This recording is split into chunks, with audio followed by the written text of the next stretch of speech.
Hello everyone. तो आज हम लोग पढ़ेंगे क्लास 10th के साइंस का पहला chapter chemical reaction and equation, यानी रासायनिक अभिक्रियाएं और समीकरण। ये बहुत ही इंटरेस्टिंग चैप्टर है। इसे हम विजुअल और एनिमेशन की सहायता से काफ़ी सरल और मज़ेदार तरीके से समझेंगे। तो चलिए टॉपिक की शुरुआत करते हैं। हमारे रोज़मर्रा के जीवन में कई तरह के बदलाव हमें दिखते हैं। ये जो बदलाव होते हैं ये दो तरीके के होते हैं, फिजिकल चेंजेस और केमिकल चेंजेस। फिजिकल चेंजेस यानी भौतिक परिवर्तन ऐसे बदलाव होते हैं जिन्हें हम आसानी से उल्टे यानी रिवर्स कर सकते हैं। इसमें पदार्थ की रासायनिक संरचना नहीं बदलती। एग्जाम्पल के लिए अगर हम पानी को फ्रीज़र में रखें तो वो बर्फ़ बन जाता है। वहीं अगर हम बर्फ़ को बाहर निकाल कर रख दें तो वो फिर से पानी बन जाता है। ये एक भौतिक परिवर्तन है। केमिकल चेंजेस यानी रासायनिक परिवर्तन, ये एक ऐसे बदलाव होते हैं जिन्हें हम रिवर्स नहीं कर सकते, क्योंकि इसमें पदार्थ की रासायनिक संरचना ही बदल जाती है और एक नया पदार्थ बनता है। जैसे कि अगर हम दूध को बाहर खुला छोड़ दें तो वो खराब हो जाता है, क्योंकि उसमें रासायनिक परिवर्तन होता है। अब हम इस खराब दूध को वापस पहले जैसा नहीं कर सकते। कि रासायनिक अभिक्रिया क्या होती है? A chemical reaction is a process where two और more substances combined to a form a new substance. यानी रासायनिक अभिक्रिया वह प्रक्रिया है जिसमें दो या दो से अधिक पदार्थ, जिसे हम रिएक्टेंट्स कहते हैं, मिलकर एक नया पदार्थ यानी प्रोडक्ट बनाते हैं। अब ये रिएक्टेंट्स और प्रोडक्ट होते क्या हैं? तो देखिए, रासायनिक अभिक्रिया में भाग लेने वाले पदार्थों को रिएक्टेंट्स कहते हैं। वही रासायनिक अभिक्रिया के बाद बनने वाले पदार्थ को प्रोडक्ट्स कहते हैं। उदाहरण के लिए, जब हाइड्रोजन और ऑक्सीजन आपस में क्रिया करते हैं तो पानी बनता है। इसमें हाइड्रोजन और ऑक्सीजन रिएक्टेंट्स हैं, जबकि पानी प्रोडक्ट है।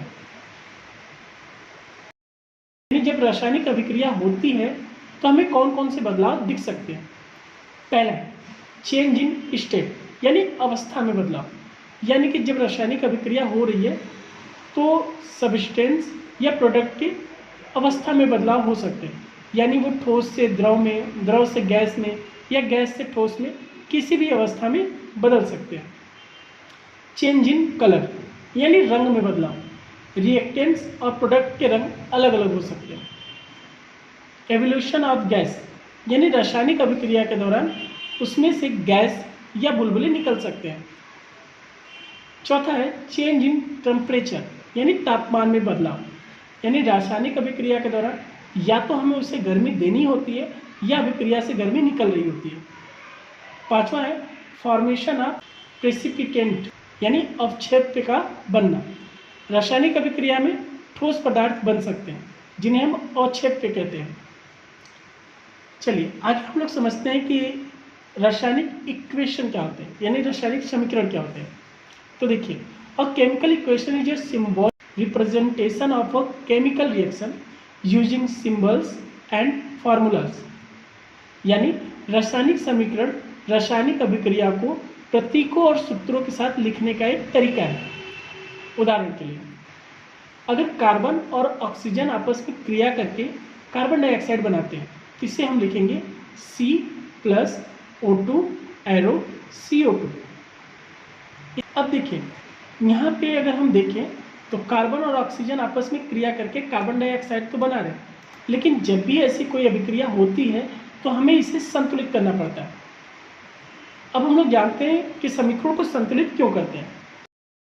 According to the conservation of mass cannot be created or destroyed in a chemical reaction। यानी द्रव्यमान संरक्षण का नियम कहता है कि रासायनिक अभिक्रिया में द्रव्यमान न तो बनाया जा सकता है और न ही नष्ट किया जा सकता है। यानी कि अगर दो पदार्थों के बीच अभिक्रिया की जा रही है तो इन पदार्थों का जो मास होगा ना, बनने के बाद जो प्रोडक्ट हमें मिलेगा उसका मास इन दोनों के बराबर ही होना चाहिए, उससे ज़्यादा या कम नहीं होना चाहिए। इसीलिए हमें इसे संतुलित करना पड़ता है। आइए आगे हम लोग समझते हैं कि रासायनिक समीकरण को संतुलित कैसे कर सकते हैं। पहले हम लोग एक अनबैलेंस यानी असंतुलित समीकरण को देखते हैं। तो ये है एक समीकरण Fe + H2O arrow Fe3O4 + H2। यानी यहाँ आयरन और जल दोनों की अभिक्रिया होने के बाद आयरन ऑक्साइड और हाइड्रोजन गैस बनता है। अगर हम इस समीकरण को ध्यान से देखें और इसे हम रफ कॉपी पे लिखें तो हम देख पाएंगे कि इसके 3 एलिमेंट हैं, आयरन, हाइड्रोजन और ऑक्सीजन। प्रेसिपिटेंट की तरफ एक आयरन, 2 हाइड्रोजन और 1 ऑक्सीजन, जबकि प्रोडक्ट की तरफ 3 आयरन, 2 हाइड्रोजन और 4 ऑक्सीजन। अब हमें एक एक करके तीनों को संतुलित करना है। तो सबसे पहले हम लोग आयरन को संतुलित करते हैं। प्रोडक्ट में 3 Fe परमाणु हैं, इसलिए Fe को 3 से गुणा करेंगे, यानी अब हमारा नया समीकरण बनेगा 3Fe plus H2O arrow Fe3O4 plus H2। अब हम ऑक्सीजन को बैलेंस करें। चूँकि प्रोडक्ट्स में O4 परमाणु है, इसीलिए रिएक्टर्स में भी H2O में 4 से गुणा करेंगे, यानी अब हमारा नया समीकरण होगा 3Fe plus 4H2O arrow Fe3O4 plus H2। अब हम हाइड्रोजन को भी बैलेंस करेंगे। चूँकि रिएक्टेंट्स में 8 हाइड्रोजन परमाणु हैं, इसीलिए प्रोडक्ट में H2 को 4 से गुणा करेंगे। इस तरीके से हमारे पास जो नया समीकरण मिलेगा वो होगा 3Fe plus 4H2O arrow Fe3O4 plus 4H2। अब इसे हम चेक करते हैं। Fe दोनों साइड 3 है, हाइड्रोजन दोनों साइड 8 है, ऑक्सीजन दोनों साइड 4 है। अब हम कह सकते हैं कि हमारा समीकरण संतुलित हो चुका है। चलिए इसे एक और एग्जाम्पल से समझते हैं। एक दूसरा रिएक्शन लेते हैं, H plus O2 arrow H2। अब इसमें पहले हम हाइड्रोजन को चेक करेंगे। दोनों ओर हाइड्रोजन के परमाणु 2 ही हैं, यानी संतुलित है। अब हम ऑक्सीजन को चेक करेंगे तो हम देख रहे हैं रिएक्टर्स में 2 ऑक्सीजन परमाणु हैं और प्रोडक्ट में 1 ऑक्सीजन परमाणु है, इसलिए H2O में 2 से गुणा करेंगे। जब हम H2O में 2 से गुणा करते हैं तो हमारा नया समीकरण मिलता है H2 plus O2 arrow 2H2O। अब हम इसे फिर से चेक करेंगे तो दोबारा चेक करने में हमें हाइड्रोजन दोनों साइड अलग अलग दिखते हैं, इसलिए रिएक्टर साइड में हम 2 से गुणा करेंगे। अब हमारा जो नया समीकरण बनेगा वो 2H2 plus O2 arrow 2H2 है। अब हम इसे चेक करेंगे तो रिएक्टर्स में भी 4 हाइड्रोजन है और प्रोडक्ट्स में भी 4 हाइड्रोजन है। ऑक्सीजन इस साइड भी 2 है और प्रोडक्ट के साइड भी 2 है। इस तरीके से हम कह सकते हैं हमारा समीकरण संतुलित हो चुका है। अब यहाँ पे मैं आपको एक सुझाव देना चाहूँगा। आप जितना अधिक समीकरणों को संतुलित करने की प्रैक्टिस करेंगे ये उतना ही आपके लिए आसान हो जाएगा, ठीक है। तो जितना ज़्यादा हो सके उतना ज़्यादा समीकरण को संतुलित करने की प्रैक्टिस करिए। आगे हम लोग समझते हैं टाइप ऑफ केमिकल रिएक्शन, यानी रासायनिक अभिक्रियाओं के प्रकार। तो रासायनिक अभिक्रियाएं कई तरह की होती है, जिसमें पहला है हमारा कॉम्बिनेशन रिएक्शन, यानी संयोजन अभिक्रिया। जब 2 या 2 से अधिक रिएक्टेंट्स मिलकर एक प्रोडक्ट बनाते हैं तो इसे कॉम्बिनेशन रिएक्शन कहते हैं। उदाहरण के लिए 2H2 प्लस O2 मिलकर 2H2O बना रहे हैं, यानी जब हाइड्रोजन और ऑक्सीजन मिलते हैं तब पानी बनता है, या जब कार्बन और ऑक्सीजन मिलते हैं तो कार्बन डाइऑक्साइड बनता है।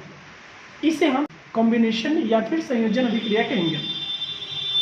आगे है डीकॉम्बिनेशन रिएक्शन, यानी विघटन अभिक्रिया। जब एक रिएक्टर टूटकर 2 या 2 से अधिक प्रोडक्ट बनाता है तो इसे हम डीकम्पोजिशन अभिक्रिया कहते हैं। ये मुख्यतः 3 तरह का होता है। पहला तापीय विघटन, यानी थर्मल डीकम्पोजिशन। अगर हम CaCO3 यानी कैल्शियम कार्बोनेट को गर्म करें तो ये CaO प्लस CO2 में टूट जाता है, यानी कैल्शियम ऑक्साइड और कार्बन में टूट जाता है। इसे हम तापीय विघटन यानी थर्मल डिकम्पोजिशन कहेंगे। अगला है इलेक्ट्रॉनिक डिकम्पोजिशन, यानी विद्युत विघटन। अगर हम पानी के अंदर विद्युत प्रवाहित करते हैं, जो जल है H2O ये हाइड्रोजन और ऑक्सीजन में टूटने लगता है। इसे हम विद्युत विघटन यानी इलेक्ट्रॉनिक डिकम्पोजिशन कहते हैं। आगे है फोटो डिकम्पोजिशन यानी प्रकाशीय विघटन। जब प्रकाश के कारण विघटन होता है तो इसे प्रकाशीय विघटन कहते हैं। जैसे 2AgCl Ag प्लस Cl में टूट गया। प्रकाश की उपस्थिति में सिल्वर क्लोराइड सिल्वर और क्लोरीन में टूट जाता है। इसे हम कहेंगे फोटो डिकम्पोजिशन या प्रकाशीय विघटन। अगला है विस्थापन अभिक्रिया। विस्थापन अभिक्रिया क्या होता है? एक तत्व किसी यौगिक से दूसरे तत्व को विस्थापित करता है तो इसे हम डिस्प्लेसमेंट रिएक्शन यानी विस्थापन अभिक्रिया कहते हैं। एग्जाम्पल के लिए जब जिंक को कॉपर सल्फाइड के साथ क्रिया कराया जाता है तो दूसरी side zinc sulphide plus copper बनता है। अब यहाँ पर जिंक ने कॉपर को रिप्लेस कर दिया, इसलिए इसे डिस्प्लेसमेंट या विस्थापन अभिक्रिया कहते हैं। अगला है डबल डिस्प्लेसमेंट रिएक्शन यानी दोहरा विस्थापन अभिक्रिया। जब दो यौगिकों के आयन या परमाणुओं के समूह एक दूसरे के साथ अदला बदली करते हैं तो इसे डबल डिस्प्लेसमेंट रिएक्शन कहते हैं। एग्जाम्पल के लिए iron nitrate plus sodium bromide आपस में क्रिया करते हैं तो silver bromide plus sodium nitrate बनता है। इसमें अगर आप देखेंगे तो Ag ने Na को रिप्लेस कर दिया, सेम Na ने Ag को रिप्लेस कर दिया, यानी दोनों ने एक दूसरे को रिप्लेस किया। इसी को हम बोलेंगे डबल डिस्प्लेसमेंट रिएक्शन यानी दोहरा विस्थापन अभिक्रिया। आगे है ऑक्सीडेशन या रिडक्शन, ऑक्सीकरण और अपचयन अभिक्रिया। पहले हम लोग देखते हैं ऑक्सीडेशन यानी ऑक्सीकरण। तो ऑक्सीजन का जुड़ना, हाइड्रोजन का हटना या इलेक्ट्रॉनों का नुकसान होना, इस कंडीशन को हम ऑक्सीकरण कहेंगे। एग्जाम्पल के लिए कॉपर का जब ऑक्सीजन के साथ क्रिया कराया जाता है तो कॉपर ऑक्साइड बनता है। इसमें ऑक्सीजन कॉपर के साथ जुड़ गया, इसे हम बोलेंगे ऑक्सीकरण या ऑक्सीडेशन। दूसरा है रिडक्शन अभिक्रिया यानी अपचयन। इसमें ऑक्सीडेशन का जस्ट उल्टा होता है, यानी जब ऑक्सीजन हटता है, हाइड्रोजन जुड़ता है या इलेक्ट्रॉन प्राप्त होते हैं यानी इलेक्ट्रॉन जुड़ते हैं, इसे हम रिडक्शन या अपचयन अभिक्रिया कहते हैं। जैसे कॉपर ऑक्साइड को हाइड्रोजन के साथ क्रिया कराया जाए तो कॉपर प्लस जल बनता है। इसमें ऑक्सीजन कॉपर से अलग हो गया, इसे ही हम कहते हैं रिडक्शन यानी अपचयन। आगे है रेडॉक्स अभिक्रिया यानी रेडॉक्स रिएक्शन। जब एक साथ दोनों चीजें हो यानी ऑक्सीकरण भी हो और अपचयन भी हो, यानी ऑक्सीडेशन और रिडक्शन दोनों साथ साथ होती है, ऐसे रिएक्शन को हम रेडॉक्स रिएक्शन कहते हैं। जैसे अभी हमने एग्जाम्पल दिया, कॉपर ऑक्साइड प्लस हाइड्रोजन को जब आपस में क्रिया कराया जाता है तो कॉपर प्लस जल बनता है। इस कॉपर अलग हो रहा है यानी यहाँ पे रिडक्शन हो रहा है, वही ऑक्सीजन जाके हाइड्रोजन के साथ जुड़कर जल बना रहा है, यानी यहाँ पे ऑक्सीकरण हो रहा है। एक तरफ इसमें रिडक्शन हो रहा है, दूसरी तरफ इसमें ऑक्सीकरण हो रहा है, इसे ही हम रेडॉक्स रिएक्शन कहेंगे। आगे है एक्सोथर्मिक या एंडोथर्मिक रिएक्शन। एक्सोथर्मिक क्या होता है? ऐसी विक्रिया जिसमें हीट या लाइट निकलती है उसे हम एक्सोथर्मिक रिएक्शन या ऊष्माक्षेपी रिएक्शन कहते हैं। जैसे जब मीथेन का ऑक्सीजन के साथ क्रिया कराया जाता है तो इससे कार्बन डाइऑक्साइड प्लस जल बनता है, साथ ही साथ हीट भी निकलती है, गर्मी भी निकलती है। एंडोथर्मिक रिएक्शन यानी ऊष्माशोषी अभिक्रिया, ऐसी अभिक्रिया होती हैं जिसमें ऊष्मा देकर अभिक्रिया को संपन्न कराया जाता है। जैसे मरकरी ऑक्साइड को जब हम गर्म करते हैं तो ये मरकरी और ऑक्सीजन में टूट जाती है, ठीक है। तो यहाँ पे हमें ऊष्मा देना पड़ा, इसलिए इसको हम क्या बोलेंगे? एंडोथर्मिक यानी ऊष्माशोषी अभिक्रिया। आगे हम लोग जानेंगे इफेक्ट ऑफ ऑक्सीडेशन, कोरोनेशन और रेंसिडिटी। पहले हम लोग समझते हैं कोरोनेशन यानी संक्षारण को। तो देखिए, the process where metal get damage due to reaction with air, water और केमिकल्स। धातुओं का हवा, पानी या रसायनों के साथ अभिक्रिया करके खराब हो जाना कोरोनेशन यानी संक्षारण कहलाता है। एग्जाम्पल पे जैसे लोहे पर जंग लग जाता है या तांबा हरे रंग का हो जाता है, इससे ये धीरे धीरे खराब हो जाते हैं, इसे हम संक्षारण कहेंगे यानी कोरोनेशन कहेंगे। इससे नुकसान क्या होता है कि वो जो पार्ट होता है वो धीरे धीरे कमजोर हो जाता है। जैसे कार की बॉडी में जंग लग जाए, आयरन रस्टिंग हो जाए, तो उस कंडीशन में कार की बॉडी धीरे धीरे कमजोर हो जाती है। रोकथाम क्या हो सकती है, इसको कैसे रोक सकते हैं? पहला, पेंटिंग द मेटल सरफेस, यानी धातु अगर है तो उसके सरफेस को पेंट करना। गैल्वेनाइजेशन यानी जिंक की परत चढ़ाना, और नियमित सफाई और बेकिंग सोडा पेस्ट का इस्तेमाल करना। रेंसिडिटी, ये क्या होता है? The process where oil and fat in food get oxidized causing bad taste and smell, यानी खाद्य पदार्थ में मौजूद तेल और वसा का ऑक्सीकरण जिससे स्वाद और गंध खराब हो जाती है। एग्जाम्पल, चिप्स तल के हम रख दें थोड़े समय के बाद ये बासी हो जाता है, यानी खाने में उसका टेस्ट बिगड़ जाता है। इसी तरीके से अगर हम खाने को खुले में रख देते हैं तो कुछ समय के बाद वो भी खराब हो जाता है, उससे गंध आने लगती है। इसको रोकने के लिए खानों को एयर टाइट डब्बों में रखा जाता है, खाने को रेफ्रिजरेटर में रखा जाता है, या सूरज की रोशनी से बचाया जाता है, या तो हम इसके साथ ही एंटीऑक्सीडेंट को जोड़ सकते हैं। जैसे कि जो चिप्स का पैकेट होता है उसमें नाइट्रोजन गैस को भर दिया जाता है जिससे कि वो लंबे समय तक सुरक्षित रहे। हमने क्या पढ़ा दोस्तों? इस चैप्टर में हमने रासायनिक अभिक्रियाएं और रासायनिक समीकरणों को समझा। इसमें भौतिक और रासायनिक परिवर्तन, रासायनिक अभिक्रियाओं के प्रकार, समीकरणों को संतुलित करना और ऑक्सीकरण के प्रभाव भी शामिल है। आई होप आपको ये सारी चीज़ें समझ में आई होंगी। आशा करते हैं कि आपको ये वीडियो पसंद आया होगा। इसे लाइक करें, चैनल को सब्सक्राइब करें और क्लास 10th की साइंस की और भी वीडियो